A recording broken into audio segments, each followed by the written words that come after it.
Sentence transformation বা বাক্য রূপান্তর নিয়ে জানতে আগ্রহী? চলুন আজ আমরা এই বিষয়টি নিয়ে এমনভাবে আলোচনা করব যাতে সবার লেখার ধরন আরও শক্তিশালী এবং আকর্ষণীয় হয়ে ওঠে। তাহলে আর দেরি কেন, শুরু করা যাক। আচ্ছা, একটা বাক্য কিভাবে 7 রকম পোশাক পরতে পারে? শুনতে অদ্ভুত লাগছে, তাই না? আসলে বাক্য রূপান্তর মানে শুধু কিছু নিয়ম মুখস্থ করা নয়। এটা একটা শিল্পের মতো, যা দিয়ে একই ভাবকে বিভিন্ন স্টাইলে প্রকাশ করা যায়। চলুন দেখে নিই আমাদের আজকের যাত্রাপথে কি থাকছে। আমরা ধাপে ধাপে এই বিষয়গুলো নিয়ে কথা বলবো। প্রতিটি সেকশনকে ভাবা যেতে পারে লেখার টুলবক্সের জন্য একটা করে নতুন টুল। তো চলুন এই টুলগুলো সংগ্রহ করে আমাদের লেখার দক্ষতাকে আরও এক ধাপ এগিয়ে নিয়ে যাই। বেশ, তাহলে আমাদের প্রথম পর্ব শুরু করা যাক। এই পর্বে আমরা আমাদের লেখার জন্য একটা দারুণ টুলবক্স তৈরির ভিত্তিটা গড়ে নেব। দেখুন, এই নিয়মগুলোকে শুধু মুখস্থ করার মতো কোনো বোরিং গ্রামার রুল হিসেবে দেখার দরকার নেই, বরং এগুলোকে এক একটা শক্তিশালী টুল হিসেবে ভাবুন। এই টুলগুলো ব্যবহার করে আরও নিখুঁত আর স্টাইলিশ বাক্য তৈরি করা যায়। আসল মজাটা মুখস্থ করায় নয়, প্রয়োগ করায়। তো আমাদের টুলবক্স খোলার সময় হয়ে গেছে। চলুন প্রথম সেট টুলগুলো দেখে নিই। এগুলো আমাদের শর্ত আর বাধ্যবাধকতা প্রকাশের ক্ষেত্রে দারুণ কাজে দেবে। আমাদের প্রথম টুলটার নাম হল আনলেস। সহজ করে বললে এটা এফ নটের একটা স্মার্ট বিকল্প। আনলেস মানেই হলো যদি না, তাই এর পরে যে বাক্যটা বসে সেটা সবসময় হ্যাঁ বোধক হয়। এতে পুরো বাক্যটাই বেশ জোরালো শোনায়। চলুন উদাহরণগুলো একটু খেয়াল করে দেখি। Work hard or you will fail. এই বাক্যের ভেতরে কিন্তু একটা শর্ত লুকিয়ে আছে, if you do not work hard. Unless ব্যবহার করে সেটাকেই বলা হচ্ছে unless you work hard you will fail. দেখুন, বাক্যটা ছোট হয়ে গেল আর শুনতে অনেক বেশি জোরালো লাগছে। এবার তাহলে একটু প্র্যাকটিস হয়ে যাক, কি বলেন? স্ক্রিনে যে বাক্যটা দেখা যাচ্ছে সেটাকে আনলেস ব্যবহার করে রূপান্তর করার চেষ্টা করা যাক। একদম ঠিক। উত্তরটা হলো unless you take physical exercise you'll be weak. দারুণ! তার মানে এই টুলটা এখন আমাদের আয়ত্তে। আমাদের দ্বিতীয় টুল হল ক্যানট হেল্প। যখন কোনো কিছু না করে পারা যায় না, এমন একটা জোরালো অনুভূতি বা বাধ্যবাধকতা বোঝানো হয়, তখন এটা কাজে লাগে। নিয়মটা কিন্তু খুবই সোজা। ক্যানট বাটের পরে ভার্বের বেস ফর্ম বসে, আর ক্যানট হেল্পের পরে ভার্বের সাথে আইএনজি যোগ হয়, যেটাকে আমরা জেরন্ড বলি। উদাহরণগুলো দেখুন। I cannot but do it বদলে গিয়ে হচ্ছে I cannot help doing it. দুটোর মানে কিন্তু একই, আমি এটা না করে পারি না। কিন্তু দ্বিতীয়টা শুনতে অনেক বেশি ন্যাচারাল লাগে, তাই না?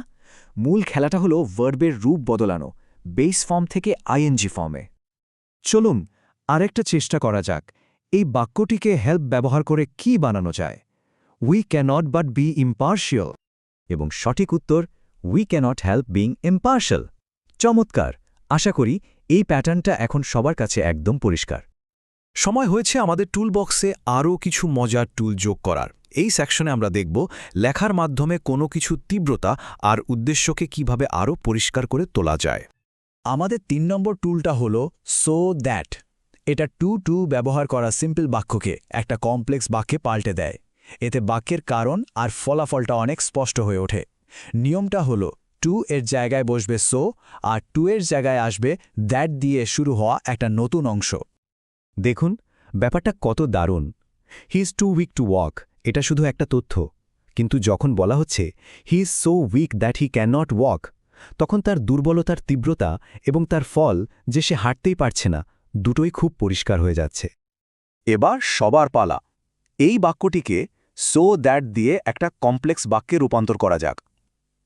হি was too helpless to say anything. একদম ঠিক। উত্তরটি হল he was so helpless that he could not say anything. এখানে একটা খুব গুরুত্বপূর্ণ জিনিস খেয়াল করার মতো আছে। মূল বাক্যটা যেহেতু পাস্ট টেন্সে ছিল, তাই এখানে ক্যানট না হয়ে কুড নট হয়েছে। আমাদের 4 নম্বর টুলটা বেশ সহজ, কিন্তু লেখায় ভ্যারিয়েশন আনার জন্য দারুণ কাজের। এটা উদ্দেশ্য বোঝানোর জন্য টু প্লাস ভার্ব গঠনকে ফর প্লাস ভার্বের বিং গঠনে বদলে দেয়। এখানে দেখুন উই ইট টু লিভ আর উই ইট ফর লিভিং, দুটোর মানে কিন্তু একই, আমরা বাঁচার জন্য খাই। এখানে অর্থের কোনো বদল হচ্ছে না, শুধু বলার ভঙ্গিটা একটু বদলে যাচ্ছে। লেখার স্টাইলে নতুনত্ব আনার জন্য এটা একটা চমৎকার কৌশল। এবার আমরা এমন দুটো টুল নিয়ে কথা বলবো যা লেখাকে আরও স্মার্ট করে তোলে। একটা টুল বাক্যের কর্তার ওপর জোর দিতে সাহায্য করবে, আর অন্যটা শর্তযুক্ত বাক্যকে আরও সুন্দরভাবে প্রকাশ করতে শেখাবে। আমাদের 5 নম্বর টুলটা হল নান বাট। এটা আসলে একটা স্টাইলিস্টিক টুল যা দিয়ে সাবজেক্ট বা কর্তার ওপর স্পেশাল ফোকাস করা যায়। যখন আমরা অনলি এর বদলে নান বাট ব্যবহার করি তখন আমরা বোঝাই যে ওই কর্তা ছাড়া আর কেউই কাজটা করতে পারে না। দেখুন, only the brave deserve the fair বাক্যটার চেয়ে none but the brave deserve the fair এই বাক্যটা অনেক বেশি ফর্মাল আর জোরালো শোনায়। এটা সরাসরি বলছে যে সাহসীরা ছাড়া আর কেউই এর যোগ্য নয়। লেখায় একটা নাটকীয় ভাব আনতে এই টুলটা অসাধারণ। আমাদের 6 নম্বর টুলটা একটু অ্যাডভান্স লেভেলের, কিন্তু শিখতে পারলে লেখার মান অনেক বেড়ে যায়। এর নাম হ্যাড ইনভার্জন। ইফ দিয়ে শুরু হওয়া শর্তযুক্ত বাক্যকে আরও পরিশীলিতভাবে প্রকাশ করার এটা একটা উপায়। নিয়মটা হলো ইফ বাদ দিয়ে হ্যাডকে বাক্যের শুরুতে নিয়ে আসা। এই রূপান্তরটা খুব মন দিয়ে দেখুন। If I had the wings হয়ে যাচ্ছে হ্যাড আই দ্য উইংস। আর সবচেয়ে জরুরি যে পরিবর্তনটা সেটা হলো ইফ আই ওয়ার দ্য পরিবর্তিত হয়ে হচ্ছে হ্যাড আই বেন দ্য। কাল্পনিক শর্তের ক্ষেত্রে ওয়ার ব্যবহার হলেও ইনভার্সন করার সময় হ্যাড এবং ভার্বের পাস্ট পার্টিসিপল ফর্ম বেন ব্যবহার করতে হয়। এই ব্যাপারটা লেখাকে একটা বিশেষ গভীরতা দেয়। এখন আমরা আসছি আমাদের শেষ এবং বলা যেতে পারে সবচেয়ে কাজের টুলটা নিয়ে। এটা পরস্পর বিরোধী ধারণাগুলোকে বিভিন্নভাবে যুক্ত করতে পারে, তাই একে আমরা মাস্টার টুল বলতেই পারি। বৈপরীত্য বা কন্ট্রাস্ট দেখানোর জন্য মূলত 3টি উপায় আছে। সিম্পল সেন্টেন্সে ব্যবহার হয় ইন স্পাইট অফ, কম্পাউন্ড সেন্টেন্সে ব্যবহার হয় বাট, আর কমপ্লেক্স সেন্টেন্সে ব্যবহার হয় অলদো। চলুন দেখি এই 3 গঠনে বৈপরীত্য কিভাবে প্রকাশ করা হয়। এখানে দেখুন, although he is poor he is happy, এটা একটা কমপ্লেক্স সেন্টেন্স।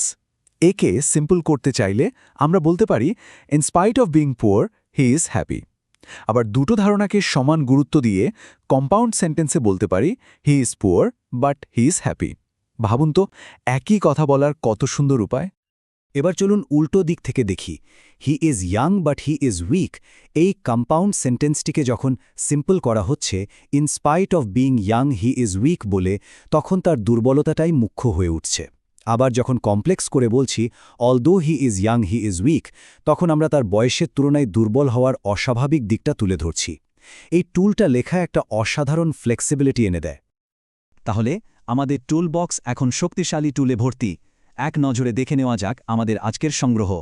নেতিবাচক শর্তের জন্য আনলেস, বাধ্যবাধকতার জন্য ক্যান নট হেল্প, তীব্রতা বোঝানোর জন্য সো দ্যাট, উদ্দেশ্যের জন্য ফর প্লাস ভিআইএনজি, কর্তার ওপর জোর দিতে নন বাট, অ্যাডভান্সড শর্তের জন্য হ্যাড ইনভার্সন, আর বৈপরীত্য বোঝানোর জন্য আমাদের মাস্টার টুল।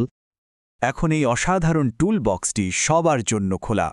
প্রশ্ন হল, এই টুল বক্স থেকে কোন টুলটা সবার আগে ব্যবহার করা হবে? এই নতুন দক্ষতাগুলো দিয়ে নিজের লেখাকে আরও প্রাণবন্ত আর শক্তিশালী করে তোলার চর্চাটা আজ থেকেই শুরু হোক।